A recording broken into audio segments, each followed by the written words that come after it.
রাধে রাধে বন্ধুরা, তোমরা সবাই কেমন আছো? আশা করছি তোমরা সবাই ভীষণ ভালো আছো। আমরাও কিন্তু বেশ ভালো আছি।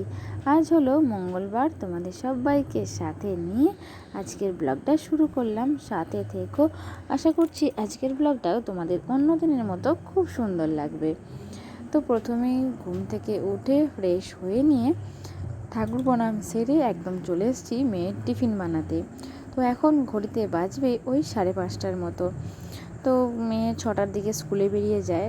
তো এই আধ ঘন্টার মধ্যে ওকে টিফিনটা বানিয়ে দিতে হবে। টিফিন জল রেডি করে দিলে তারপরও স্কুলে যাবে। তো সেই জন্য আমি প্রথমেই আগে টিফিনটা সেদ্ধ করতে দিয়ে দিলাম ম্যাকারনিটা। তো যতক্ষণ সেদ্ধ হবে ততক্ষণ আমার বাড়ি ঘরগুলো ঝাঁটপাট দেওয়া হয়ে যাবে। আর একটা কি প্লাস পয়েন্ট, আমার ছেলে এখন ঘুমাচ্ছে। তো ছেলে যতক্ষণ ঘুমায় ততক্ষণই কাজ। তারপর ছেলে উঠে গেলে বাস, আর কোনো কাজ করতে পারি না। তো সেই জন্যই আগে বাড়িঘরগুলো পরিষ্কার করে ঝাঁট মোছাটা করে নিচ্ছি। তো মোছাটা নয়, এখন মুছি না সকালের দিকে, যেহেতু এখন রংমিস্ত্রিরা বাড়িতে কাজ করছে, সেই জন্য মোছামুছি করতে ওই দুপুর হয়ে যায়। তো বাড়িঘরগুলো পরিষ্কার পরিচ্ছন্ন থাকে। আর ওরা কি বলো তো, বারবার তো ডাইনিং দিয়ে আনাগোনা করে, তো সেই জন্য না আবার নোংরা হয়ে যায়।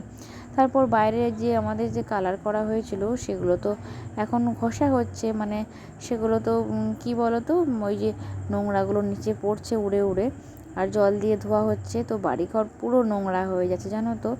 যতদিন না এই রঙগুলো করা হচ্ছে ততদিন এই বাড়িঘর এভাবে নোংরা হতেই থাকবে। তো যাই হোক, ডাইনিংটা ঝাড় দিয়ে নিলাম, আর বাড়িগুলো রুমগুলো সব ঝাঁটপাট আগিয়ে দিয়ে নিয়েছি। তো ছেলে যেহেতু রুমে ঘুমাচ্ছে সেজন্য লাইটটা অন করিনি। তো এদিকে দেখো, ম্যাকারনিটা সেদ্ধ হয়ে গিয়েছিলো, সেটা নামিয়ে দিয়ে এসেছি, একটা জায়গায় আর কি জলটা ছাঁকতে দিয়ে এসেছি। আর এদিকে তুলসী পাতা তুলতে চলে এসেছি। তুলসী পাতাগুলো তুলে ভালো করে পরিষ্কার করে ধুয়ে নিলাম আমাদের 3জনের জন্য। তো ছেলের জন্য রস বানাতে হবে, ছেলে তো চিবিয়ে খেতে পারে না। তো মেয়েকে সকালের ব্রেকফাস্ট করতে দিয়ে চলে এলাম, আর এদিকে টিফিনটা বসাতেও আমি চলে এলাম। তো কড়াইয়ের মধ্যে তেল দিয়ে ওর মধ্যে সস দিয়ে দিলাম। সস দিয়ে একে একে নুন, হলুদ, একটু জিরে গুঁড়ো, একটু আদা গুঁড়ো অল্প অল্প সামান্য পরিমাণে দিয়ে দিলাম। নাহলে না, শুধু যদি তেলের ওপরে শুধু ভাজা হয় নুন হলুদ দিয়ে, একটুও টেস্ট থাকে না জানো তো। আর ঝালটা দিলাম না, তার কারণ হচ্ছে আমার ছেলে না এই ম্যাকারনি খেতে ভীষণ ভালোবাসে। না হলে না এই তেলের মধ্যে বেশ ছোটো ছোটো লঙ্কা কুচি দিলে আরও টেস্ট হতো। তো যাই হোক, একে একে সব দিয়ে দিলাম দেখো। আর কি বলো তো, এইসব জিনিস মুখরোচক জিনিসগুলো একটু ঝাল ঝাল হলে বেশ ভালো হয়। তো আমার ছেলে তো মোটামুটি এটা না ছোটো প্লেট 1 প্লেট খেয়ে নেয়। তো কি বলো তো, এটা তো সুজির বানানো, তো সেজন্য না এটা কোনো ক্ষতি হয় না। আর যেহেতু এর মধ্যে আমি কোনো এক্সট্রা মশলা ব্যবহার করিনি, তো সেই জন্য এটা স্বাস্থ্যের পক্ষেও খুব ভালো। আর দেখো, এইটা রান্না করতে না খুব অল্প পরিমাণ তেল লাগে, প্রচণ্ড কম তেল লাগে। মোটামুটি আমি 2 প্যাকেট ম্যাকারনি সেদ্ধ করেছি। তো দেখো কত অল্প পরিমাণ তেল লেগেছে। তো এদিকে আমি এদিকে টিফিন বানাচ্ছিলাম, আর মা ওদিকে চা করছিল। তো সকালবেলায় চাটা মাই করে, সকাল সন্ধে দুবেলায় চা মা করে। চাও আমাকে করতে হয় না, আর রান্নাও করতে হয় না। তো রান্নাও করতে হয় না বলতে একটা কথা মনে হলো, যে অনেকেই ভাবে যে রান্না করতে না হলে হয়তো কোনো কাজই নেই, রান্নাটা একটা মেন কাজ। কিন্তু আমার তা মনে হয় না। রান্না তো পারিপার্শ্বিক সংসারের মধ্যে আছেই, কিন্তু যারা রান্না করে না, রান্না ছাড়াও কিন্তু সংসারে এমন অনেক কাজই আছে, কি বলো তো, যেগুলো আমাদের করতে হয়। যেমন আমাদের গরু বাছুর আছে, গোয়ালে যেতে হয়, আর পূজা করতেও কিন্তু অনেকটাই সময় লাগে। তাছাড়াও বাড়িঘর পরিষ্কার, মোছামুছি, ঝাড় দেয়া। তারপর তো সবচেয়ে আমার বড় কাজ হচ্ছে আমার ছেলের দেখাশোনা করা। তো যাই হোক, এদিকে কিন্তু টিফিনটা রেডি করে নিয়ে মেয়ের টিফিন বক্সে ভরে দিলাম। আর কি বলো তো, একটু অল্প পরিমাণ চানাচুরের যে ঝুরি ভাজাটা হয় সেটা দিয়ে দিলাম। যেহেতু লঙ্কা দিইনি, তো একটু চানাচুরের ঝুরি ভাজাটা দিলে বেশ ঝাল ঝাল হবে। তো যাই হোক, এদিকে দেখো, টিফিন বক্সটা বেশ টাইট করে এঁটে দিলাম, নাহলে ব্যাগের মধ্যে খুলে গেলে তখন আবার মুশকিল হবে। তো যাই হোক, ছেলে ঘুমাচ্ছে বলে ভাবলাম যে আগে ছেলের খাবারগুলো আগে রেডি করে নিই। তো সেই জন্য চিড়েটা আগে সেদ্ধ করে নিচ্ছি, আর এর ভালো করে চিড়েটা ধুয়ে এর মধ্যে মিচিটা দিয়ে দিচ্ছি। তো ছেলের কদিন ধরে শরীরটা খারাপ ছিল, তো সেই জন্য চিড়ে সেদ্ধটাই এখন মানে এই টাইমটা খাওয়াই। এছাড়াও পাল্টে পাল্টে মাঝে মধ্যে আপেল সেদ্ধও করে খাওয়াই এই টাইমে। তো এদিকে ছেলের জন্য চিড়ে সেদ্ধটা করে নিয়ে হট টিফিন বক্সে ঢেলে রেখে দিলাম। তো একদম ছেলেকে দুপুরে যেটা খাওয়াই সেটাও একদম সকালেই বানিয়ে নিচ্ছি। তার কারণ হচ্ছে ওই যে বললাম, ছেলে ঘুম থেকে উঠলে আর কিচ্ছু হবে না, তো ডালটা বসিয়ে দেব। তো ডাল আর সয়াবিন নিয়ে নিলাম, আর এদিকে মাগুর মাছটা না জল পাল্টে দিচ্ছি, আর যেটা আজকে রান্না করব সেটা তুলে রেখে দিলাম। তো সেটা না মাথাটা একটু নুন দিয়ে দিলে খুব তাড়াতাড়ি মরে যাবে, এবং মরে যাওয়ার পর ওটা বাছবো।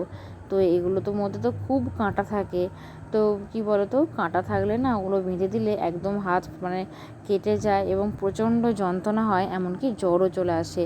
তো সেই জন্য না আমার এই মাছগুলো বাছতে প্রচণ্ড ভয় লাগে, জানো তো। তো আমি যখন এই মাছগুলো বাছি, মাথাটা এভাবে ওই যে একটা ঘর মোছা কাপড়ে করে ধরে মাথাটা ধরে নিয়ে মাথাটা বাদ দিয়ে দিই, যাতে ও ওই কাঁটাটা না হাতে ফোকাতে পারে। যদিও নুন দিয়ে দিই আগে থাকতে, তাও ভয় লাগে, জানো তো। তো নুন দিয়ে দিলেও না এই মাছগুলো না বারে বারে দেখেছি নড়াচড়া করে, কিছুদিন না মরতে চায় না। তো প্রচণ্ড ভয় লাগে আমার। আর এখন না এই মাছগুলোর ভিতরে পেটে না প্রত্যেক মাছের ভেতরেই ডিম বেরোচ্ছে, জানো তো। তো এটা মনে হয় এই মাছগুলোর আর কি সব মাছেদেরই ডিম পাড়ার সময়। তো কেটে নিলাম মাছটা। আর কি বলো তো, এই মাছটা টাটকা ঝোল খাওয়া কিন্তু বেশ উপকার। তো আমার ছেলেকে না এই মাছের ঝোলই বানিয়ে দিই, পেঁপে, তারপর গাজর, বিট, ক্যাপসিকাম সব দিয়ে ঝোল বানিয়ে দিই। কিন্তু রোজ রোজ ঝোল খেতে তো ভালো লাগে না, তো সেই জন্য আর কি একটু স্বাদ পাল্টে আজকে সয়াবিনের ডাল করে দিচ্ছি। তো ছেলের মোটামুটি রান্নাটা হয়ে গেল। আর যেহেতু মাছ রান্না করলাম সেহেতু ওভেনটা মুছে দিলাম। তো আজকে আমাদের এখানে মঙ্গলবারে ওই বয়েমার আর কি 16 আনা পুজো করাতে গেল ঢাক বাজিয়ে।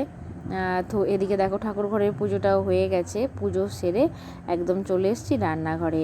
তো রান্নাঘরে আজকে রান্না হয়েছিল শুশুনি শাক ভাজা, বেগুন ভাজা, আমড়া মসুরির ডাল, পেঁয়াজ পোস্ত, ঝিঙে দিয়ে লাল ডাঁটা দিয়ে তিল দিয়ে ভাজা, আর ছিল চিংড়ি মাছের রসা আর দই। তো আর ছিল আমের চাটনি। এই ছিল আজ দুপুরের মেনু। খাওয়া দাওয়া সেরে আবার ব্লগটা শুরু করেছি বিকাল থেকে। তো দেখো এখন বিছানাটা পরিষ্কার করে বাগিয়ে আর ঝেড়ে নিলাম। তো আজকে দুপুরে কি হয়েছে, দুপুরে খাওয়া দাওয়া করে শুয়েছি আর ছেলে ঘুম থেকে উঠে পড়েছে। মানে সারা দুপুর আমরা কেউ ঘুমাতে পারলাম না। তো মোটামুটি 2:30-এর দিকে ছেলে ঘুম থেকে উঠে পড়েছিল। আর তারপর কি বলো তো, ছেলে যেহেতু উঠে পড়েছিল সেজন্য আমরাও সকাল সকাল উঠে পড়েছিলাম, মানে ঘুমাতে তো পারিনি, তো একবার শুয়েছিলাম।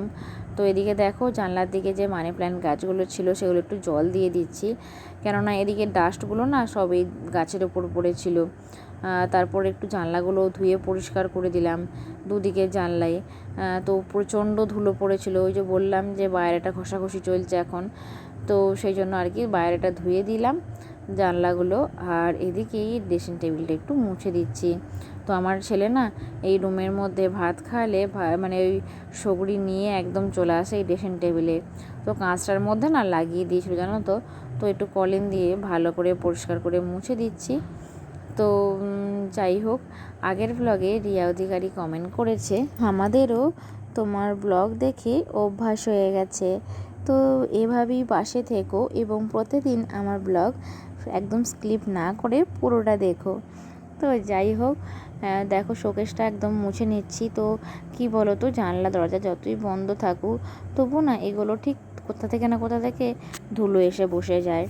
তো সেই জন্য এগুলো সবসময় পরিষ্কার পরিচ্ছন্ন এবং চকচকে রাখার জন্য একটু পরিষ্কার করে রোজকার মুছে দিলে বেশ ভালো হয়। তো যাই হোক, কাঁচগুলো একটু কলিন দিয়ে দিলাম, কলিন দিয়ে একটু ঘষে দিলাম। তো বুঝতেই পারছো বাড়িতে বাচ্চা থাকলে যা হয়, এসব জিনিসগুলো পরিষ্কার পরিচ্ছন্ন রাখা মানে অতটাও সোজা ব্যাপার হয় না। তো আমার মনে হয় আমার যদি ছেলে বড় হয়ে যেত তাহলে হয়তো মানে রুটিন অনুযায়ী কাজগুলো করতে পারতাম এবং তোমাদের সাথে সুন্দর করে শেয়ার করতে পারতাম। তো যাই হোক, আমার সব বন্ধুদের বলবো যে বাচ্চা নিয়ে সংসারে কাজকর্ম করতে কতটা কষ্ট হয়, মানে অনেক দিদিভাইরা আছে যারা ছোট ছোট বাচ্চা নিয়ে বাড়ির কাজ করে, তো তারা নিশ্চয়ই জানো যে ছোট বাচ্চা থাকলে বাড়িতে কাজ করতে কতটা কষ্ট হয়। তো যেহেতু মানে কি বলো তো, আমি আমার একটা আমার স্বপ্ন নিয়ে আর কি এই ব্লগটা বানাই, তো স্কিপ না করে পুরোটা দেখার অনুরোধ করব। এবং কি বলো তো, আমার নতুন যারা বন্ধু আছো তারা আমার ভিডিও দেখে অবশ্যই আমার চ্যানেলটা সাবস্ক্রাইব করে দিও। তো যাই হোক, মেয়ের বই খাতাগুলো একটু সুন্দর করে গুছিয়ে নিয়ে তারপর রেখে দিলাম। তো এদিকে কালকের জন্য আমি আজকে ময়দা মাখবো জানো তো, তো সেই জন্য বড় মামাকে ময়দাটা ঠিক করে দিচ্ছিল। তো তোমরা হয়তো ভাববে যে কালকের জন্য কেন আজকে মেখে রাখছি, তো কালকে সকালে সময় পাবো না, তো সেই জন্য আজকে ময়দাটা মেখে আর ফ্রিজের মধ্যে পুড়ে রাখবো। তো এদিকে ছাতুর যে কৌটোটা ছিল সেটা খালি হয়ে গিয়েছিল, সেজন্য কৌটোর মধ্যে ছাতুটা পুড়ে দিলাম। পুড়ে দিয়ে আর এদিকে দেখো ময়াম দিয়ে আমি এদিকে ময়দাটা মেখে রাখছি। তো অনেকটা পরিমাণ বানাতে হবে, তার কারণ হচ্ছে কালকে আমার ননদ নন্দাই ভাগনা সবাই আসবে, তো ওদের জন্য লুচি বানানো হবে। এবং আমাদের বাড়িতে তো 10 জন সদস্য আছে, তারা সবাই মিলেই খাওয়া দাওয়া করবে আর কি। তো সেই জন্যই আর কি অনেকটা পরিমাণেই মাখছি। তো মোটামুটি ওই 1 কেজির মতো, 1 কেজির বেশি হবে ময়দা মেখেছি। তো ভালো করে দুটো জায়গায় নিয়ে ঠেসে নিচ্ছি। আর কি বলো তো, পরের দিনের কাজ আগের দিনে গুছিয়ে রাখলে অনেকটা সুবিধা হয়। তো এদিকে ভাবলাম এই টেবিলটা একটু সুন্দর করে গুছিয়ে আর একটু মুছে দিই। তো সব সময় পরিপাটি থাকলে না, বাড়িঘর পরিপাটি থাকলে মনও কিন্তু বেশ ভালো থাকে। তো দেখো ভালো করে সুন্দর করে মুছে দিলাম। আর এগুলো কি বলো তো, রোজকার দিনে মোছামুছি, সেজন্য না পরিষ্কারই থাকে, তাও কিন্তু দেখবে ব্যবহারের পর এগুলো কিন্তু নোংরাই হয়ে যায়। তো যাই হোক বন্ধুরা, দেখো আমি কিন্তু সব কিছু সরিয়ে সরিয়ে মুছে দিলাম। এদিকে কালকে রাতে গরমের জন্য কিন্তু 2টো ফ্যান অন করতে হয়েছে, তো সেই জন্য এই ফ্যানটা না বিকাল হতেই চার্জ দিয়ে দিয়েছিলাম। তো আজকের ব্লগটা এখানেই শেষ করলাম, আবার দেখা হবে নেক্সট ব্লগে। রাধে রাধে।